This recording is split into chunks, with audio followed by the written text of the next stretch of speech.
Thank you very much, and good evening. It's a great pleasure and a great honor to take part in this event that is really extremely well organized and informative. And I'm going to take you through this rather complicated and multidimensional topic in as short a time as possible. If we can turn on to the next slide, it is a very important question how we actually evaluate SDG4. But let me tell you a couple of words about the Global Education Monitoring Report for those of you who may not be so familiar in the Korean context with our work. We are an editorially independent report hosted by UNESCO since 2002.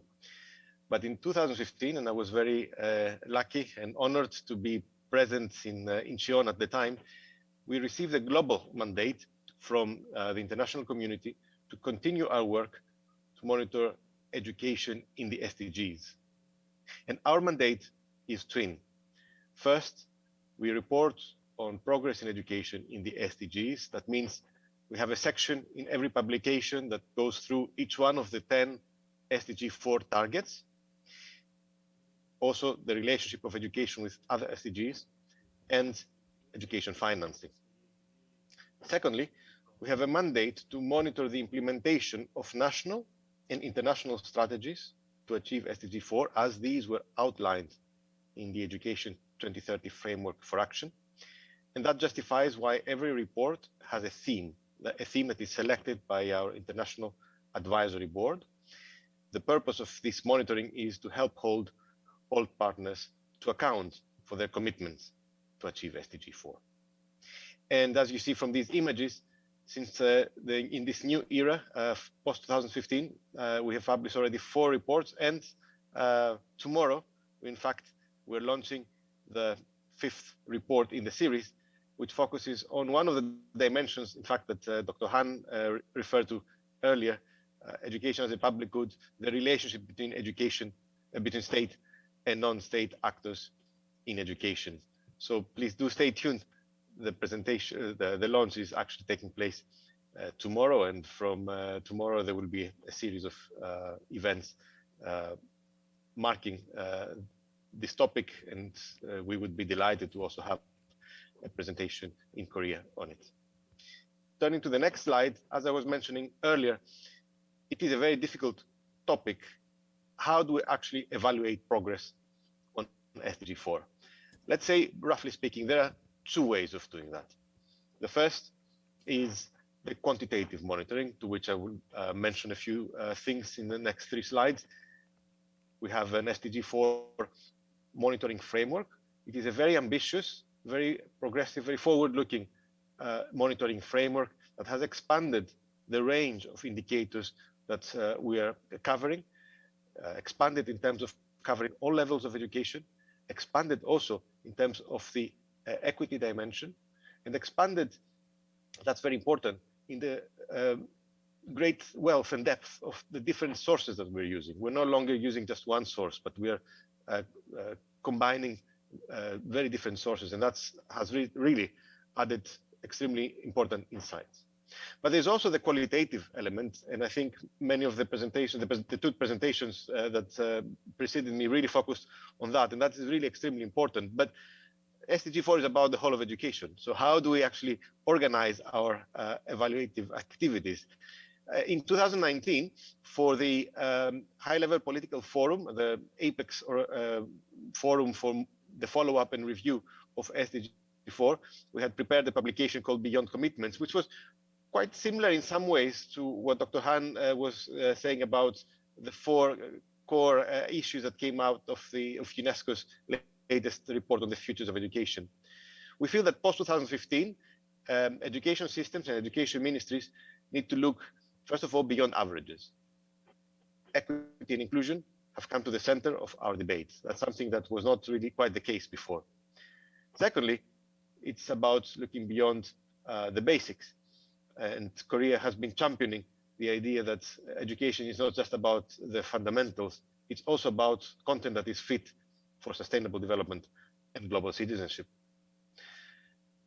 It's also about looking beyond education, because the spirit of the SDGs is a cross-sectoral collaboration. It's about looking beyond access. Quality and learning outcomes have really entered the debate as they had not done so, at least at the global scale, before 2015. It is beyond schooling, and that's a message that was loud and clear in the previous presentations. We're talking about lifelong learning and the right to it, which is a concept that is developing. And finally, it's beyond any single one country. SDG4 will only be achieved if we exchange our lessons and our experiences through regional and global collaboration. The next slide, I'm going to actually briefly present some of the core indicators and the progress we have made, or where we actually currently stand, on the 7 indicators that I'm going to mention also later that form the core of our national benchmarking process. The out-of-school rate. We know that today 8% of primary school age, 15% of lower secondary school age, and 35% of upper secondary school age children, adolescents, and youth are out of school. The primary school out-of-school rate actually has remained stubbornly constant for quite a long time. The completion rate. So, okay, it's one thing to be in school, but reaching the end is a different matter. As of today, or at least as of the situation just before the pandemic struck, 85% of children were completing primary school, 72% of adolescents were completing lower secondary school, and just 51% of youth were completing upper secondary school. Of course, very few countries can achieve Korea's achievement of essentially ensuring that every single young person completes upper secondary education. The minimum learning proficiency. There has been a tremendous effort to try and form a better understanding of where we are in terms of this goal. The best estimate provided by the UNESCO Institute for Statistics tells us that 51% of students achieve minimum learning proficiency at the end of primary education. And our best estimate of annual progress is that this percentage grows by, let's say, about half a percentage point every year, which means it would take us a very long time, well beyond 2030, to even come anywhere near achieving this goal. The preschool rate, so the percentage of children who are in school 1 year before their official entry to primary education, is 73%, and it's growing quite rapidly at least 1% percentage point per year. That still means we will not achieve, but progress is quite rapid compared to the past. Coming to finance, only 1 in 3 countries are spending, apologies, I mean, as many as 1 in 3 countries are spending below both benchmarks that were agreed in 2015. That means less than 4% of the gross domestic product and less than 15% of their total public spending. That means they're unlikely to really achieve their goals because they spend well below the minimum that is required to achieve any sensible national education goals. On teacher, it is a complex indicator because national standards differ, but according to these national standards, still 1 in 5 primary school teachers are not appropriately trained for entering the classrooms. And finally, on equity, there is a slight gender disparity in secondary completion. Countries differ, with many countries having large disparity at the expense of girls, others at the expense of boys. But just to give you one statistic of the challenge that is facing the world, only 1 in 100 of the poorest rural girls complete secondary education in Africa, when in fact by 2030, we set the goal that all of them should achieve it. Going to the next couple of slides, a few graphs, just to show you how far parts of the world are even for achieving goals that were supposed to be achieved by 2015. This graph shows the completion rate between 2000 and 2020, just before the pandemic, as I mentioned.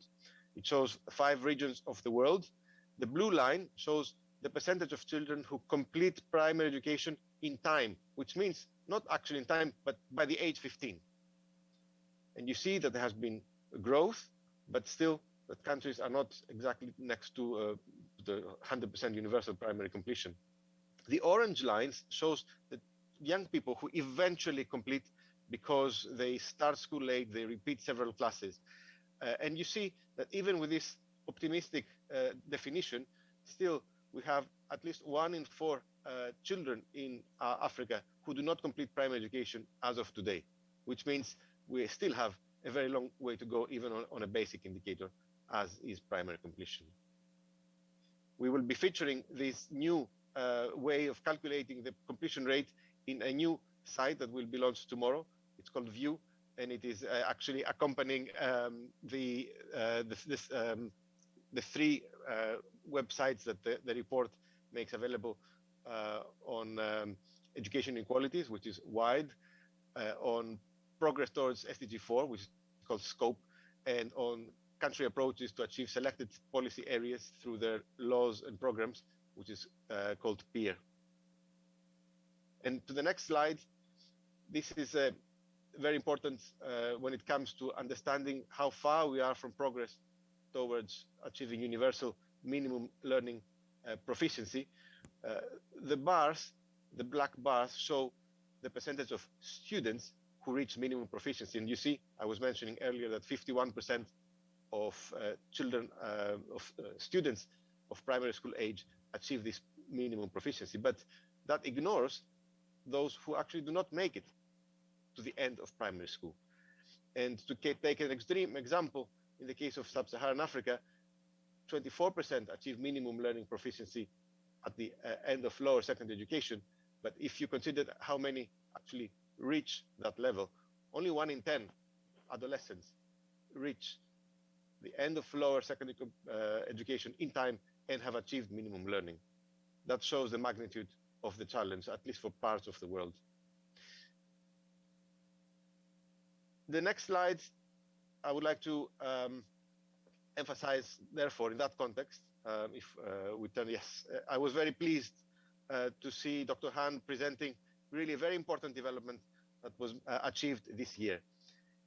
In 2015, all countries committed to achieve, to set immediate benchmarks for 2020 and 2025, because we recognize that all countries are not starting from the same level. They start from very different levels, and each country has to make its own commitment, its own contribution to the global goal. That had not been done for the first 5 years, but we tried very hard, the UNESCO Institute for Statistics and the Global Education Monitoring Report, in the context of the Technical Cooperation Group on SDG4 indicators, to agree, first of all, on a set of indicators that we could focus on, and these were the 7 indicators I presented earlier with their statistics, but then a process also, where we invite countries to explain how, in their plans, they're contributing to the achievement of the global goal. This has been an extremely valuable progress. We wanted to bring to education exactly what countries have done in the case of climate change, with their national determined contribution. And the good news, as you see from this graph, is that countries actually have contributed. About 40% of countries submitted by the 1st of October their national benchmarks. The Republic of Korea, one of them, and we're grateful for that. Another 10% committed to do that and have already been doing in the last month. So the percentage of countries that we have national benchmarks for has increased. So 1 in 2 countries are well on course to achieve that. Another 15% of countries are from 2 regional groups, the European Union and the Caribbean Community, where there are regional benchmarks. So essentially 2 in 3 countries have made such commitments, which is a great progress compared to where we were even just a few months ago. Then we have a few countries which have plans with targets but simply did not participate. So we're trying to engage these countries in submitting their targets. And finally, we have a few countries, 1 in 5 in total, that have plans without targets or have no national plans. We will be publishing a report with the UNESCO Institute for Statistics in January, and we will be calling on all countries to be ready to submit their national contributions to SDG4 in time for the UN Secretary General's Transforming Education Summit in September, so that all countries have their targets specified. To the last slide, and suggestions for the Republic of Korea. Well, it is very difficult to make suggestions for the Republic of Korea, not only, of course, because the Republic of Korea is one of the very few countries that have achieved some of the core objectives of this agenda already. But I would say three things. First of all, we heard already, and we would simply urge you to continue trying to lead the Incheon agenda, of course, simply because it took place in the Republic of Korea, but also because the Republic of Korea is such a shining example of progress in education. So do continue to think of ways that you can influence the agenda and the commitment of countries in that process.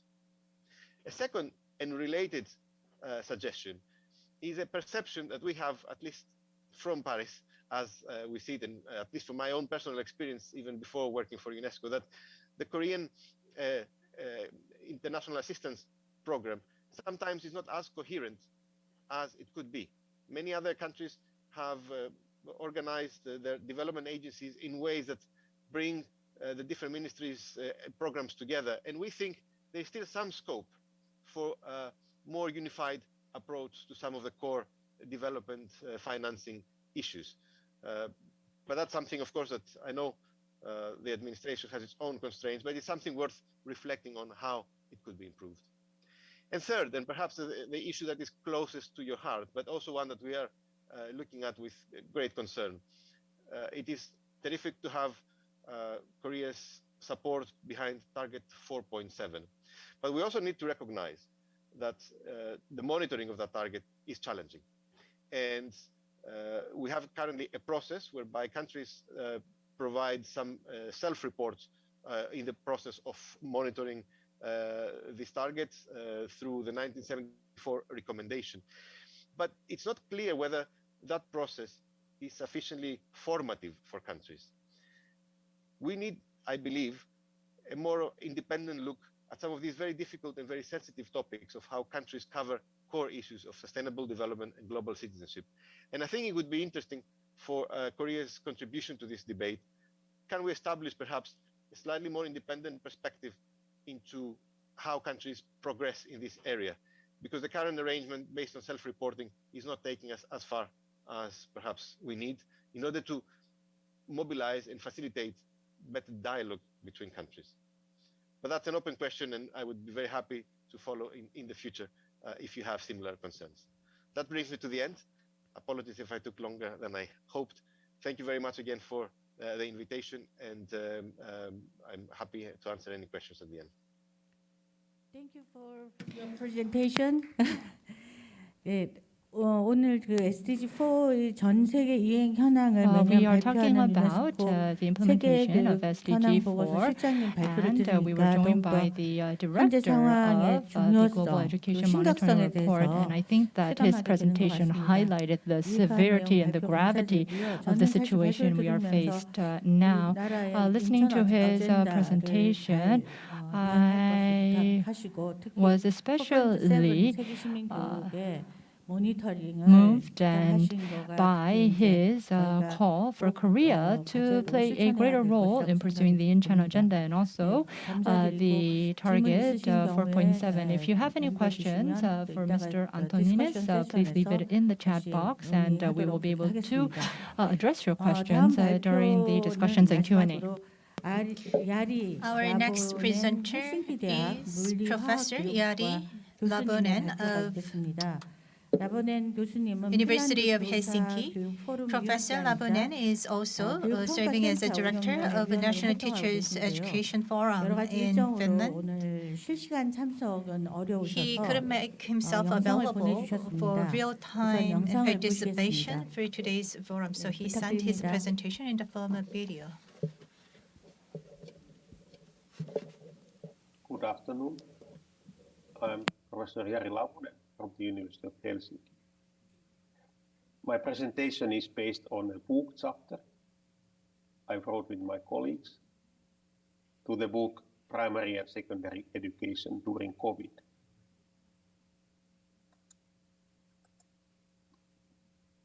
In a nutshell, according to the National Surveys and Studies, we can conclude that teachers were quite successful in changing to the digital mode in spring 2020. Also, the pedagogy was appropriate.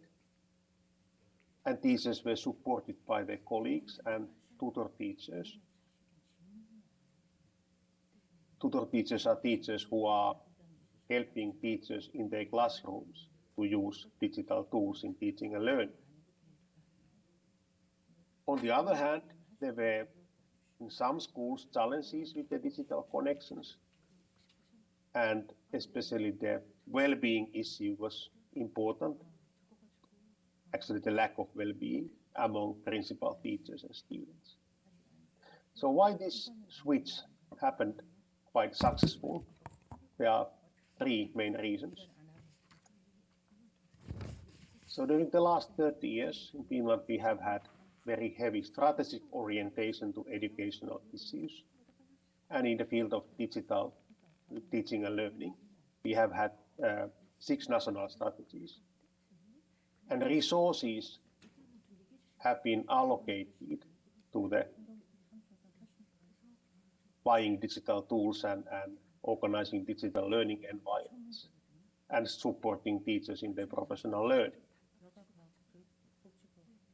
Also, many development projects have been organized in the context of those strategies. We have had follow-up studies related to the use of digital tools in teaching and learning. And the latest one recognizes that half of the teachers have appropriate level of digital skills, and 40% have kind of advanced digi competencies. This means that they are able to support their colleagues in the use of tools. In high school level, all teachers are very good in using digital tools because our final examination is totally based on the use of digital tools. It's organized in digital environment. And also the teacher education have made progress in the use of digital tools. This is an example of the monitoring outcome, and you can see that between the years 17-18, in all fields of use of digital tools, there has been a progress. And for example, the use of digital learning environment was happening about in half of the lessons. Students' digital competencies are also high. There have been many national follow-up studies related to the students' use of digital tools, and also the international studies like Computers and Information Literacy Study 2018 recognized Finnish and South Korean students as the best in the use of digital tools. All schools in Finland have access to the internet, and quite reliable internet access is available. Students have email accounts. During the COVID time, the schools were able to borrow their laptops or other digital tools to students. And also there were quite good national support for schools, and the companies give old laptops to the schools. And our president was very active in encouraging companies to give old laptops to the schools. On the other hand, I mentioned this lack of well-being. So the principals could be divided to 3 groups. 40% feel engaged, almost 50 high stress, and 20 burnout during the COVID time. The principals who were engaged, they were able to support teachers well in the change to the distance teaching. And during the COVID time, teachers were divided to the 4 groups according to one national survey.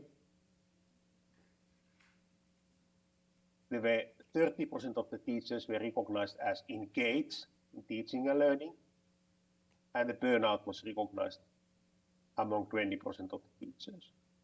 Earlier, this amount of burnout teachers was 10, so it was a huge increase of teachers who feel burnout. And there were many other outcomes in this national survey, like the better the teachers' digital skills, the more they like to be engaged, and the teachers in the risk of burnout were planning to leave the teaching profession. And this is very dangerous situation if there are many teachers who are planning to leave the position.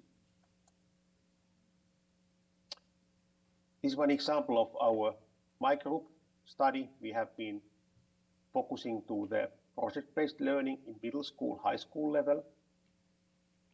And we were also making research that how the project-based learning was organized during the distance teaching time.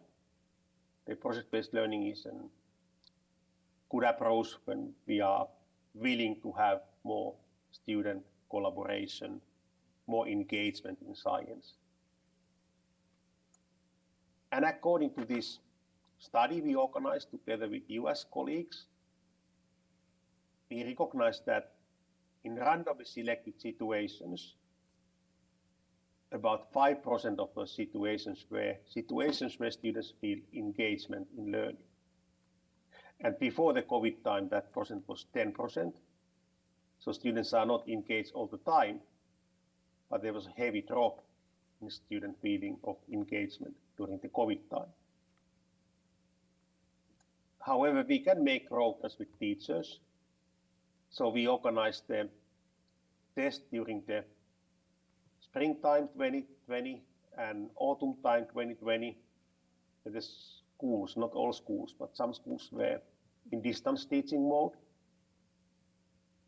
So we can see that it is possible to increase the students' planning of experiments, students' collaboration, students making conclusions based on the data.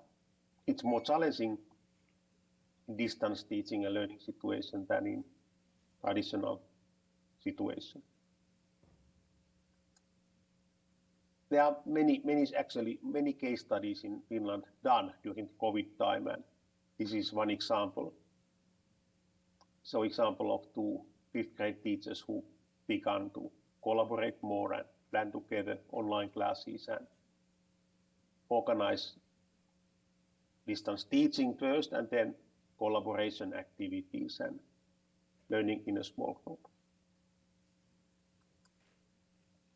So summarizing, so because we have had this long-term strategic orientation and also used resources for implementation of strategic aims, for supporting teachers to learn digital competencies, students to learn digital competencies, and also make progress with the digital infrastructure. So the switch in Finland happened quite smoothly, and the pedagogy was appropriate, and there was support available, especially this tutor teacher model, which was implemented about 5 years ago, was very, very important for teachers. They get support just in time, how to plan, how to make distance teaching and learning happen. But on the other hand, lack of well-being in all levels of education.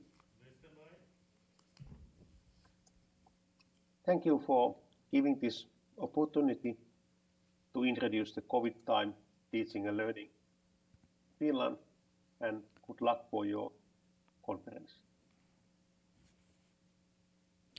Thank you for your presentation, Professor Lavonen.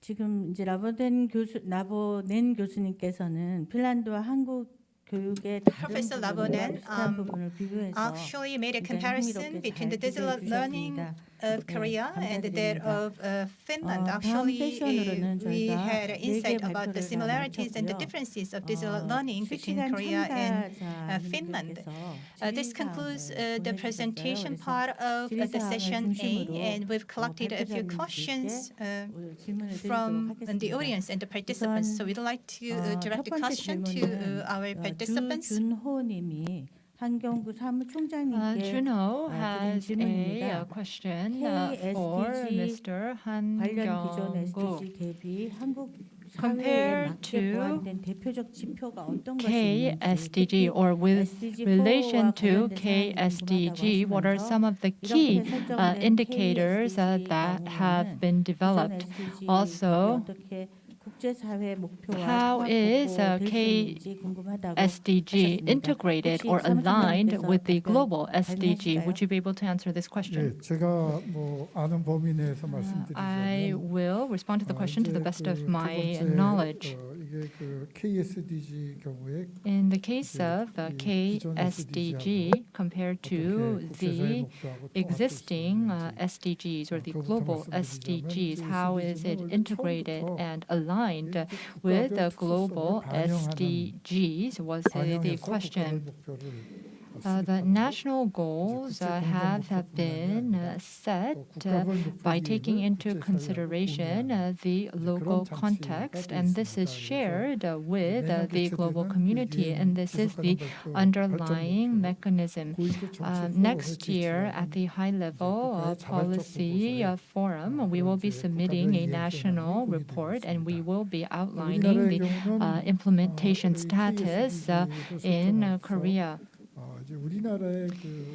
KSDG reports and relates the global SDGs to the policy priorities and policy areas in Korea.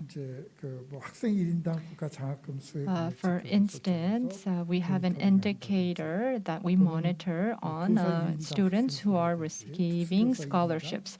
We also have an indicator on the number of special needs teachers per classroom or per how many students. And some of these indicators are not in the global SDG indicators. And so we have employed this to enhance equality and the quality of education in Korea. Thank you very much. We are running out of time. I understand there may be follow-up questions to his response, but we will have to entertain those questions later on. The second question comes from Jari. The question is directed to Professor Giannini, and this question is about the difficulties that the youth suffer from, particularly the poverty and the inequality in terms of the property and the real estate. So what could be the measures to enable the youth and the young Koreans to establish a kind of a stable footing in terms of their economic situation? Even though the question is not directly related to your question, since you are an expert in this area, you may answer this. You may be able to answer this question. So SDG is related to the sustainable the development and goals. So we actually need to provide support to the young people here in Korea so they can be better off. And actually, when we talk about youth, we can then talk about actually we can divide the youth into the college students and those who graduate from the college.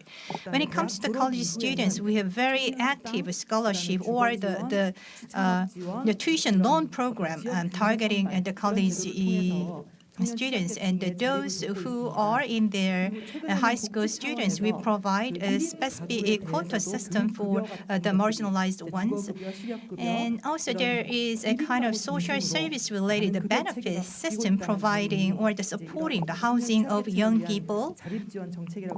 And that is a part of the government policy to support the self-reliance of young people. So when the young people get job or try to find the housing for themselves, or when they want to have some medical services, there are a certain level of the government support program.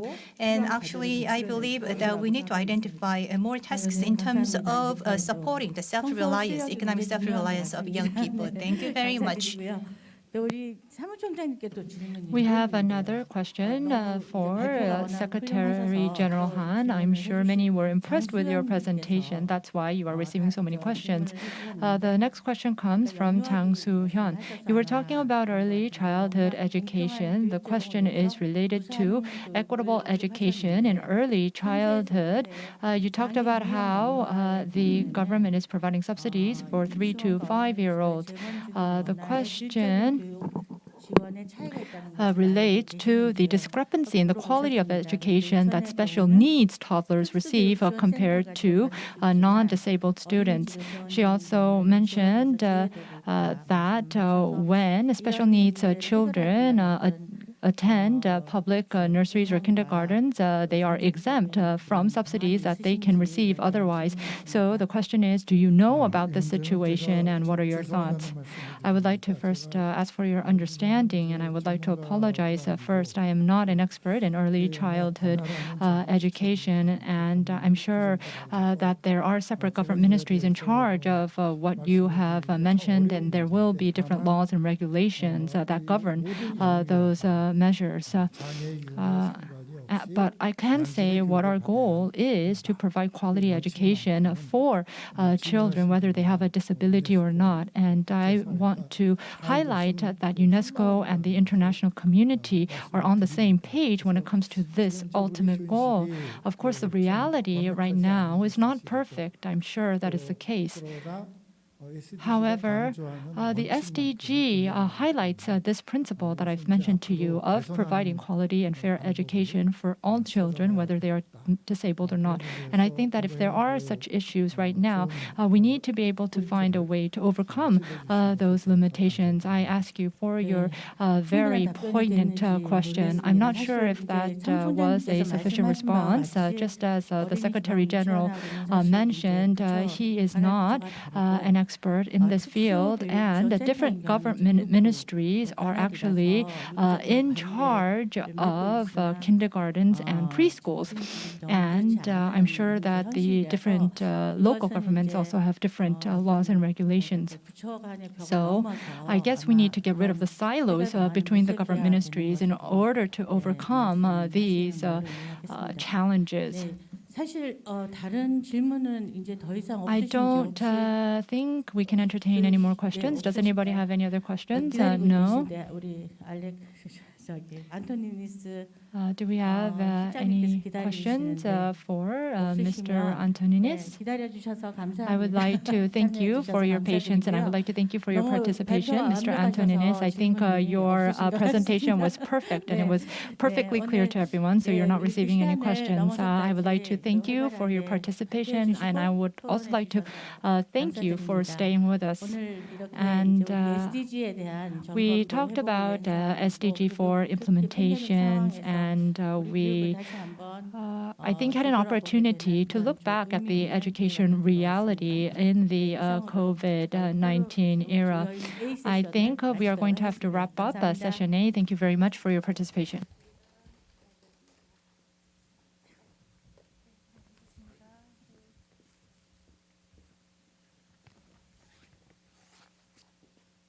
네, 감사합니다. 유익한 발표와 Thank you very much. I'd like to take this opportunity to extend my appreciation to the presenters and discussers, and also I'd like to extend my special thanks to those who joined us online.